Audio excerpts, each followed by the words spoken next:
போடு போடு பிடிச்சிக்கா நான் பிடிச்சிக்கிறேன். நீ கால் வை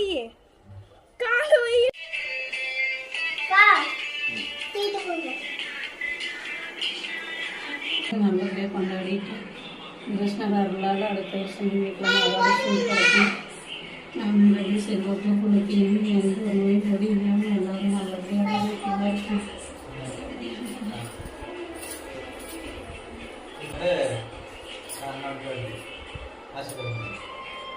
கிருஷ்ணர் ஜெயந்திக்காக கிருஷ்ணர் படைகள் வைக்கிறதுக்காக சக்கரை பொங்கல், சுண்டல், மெதுவடை, உளுந்து வடை, பால், வெண்ணெய், அவுல், பொட்டுக்கடலை, சர்க்கரை வச்சுருக்கோங்க.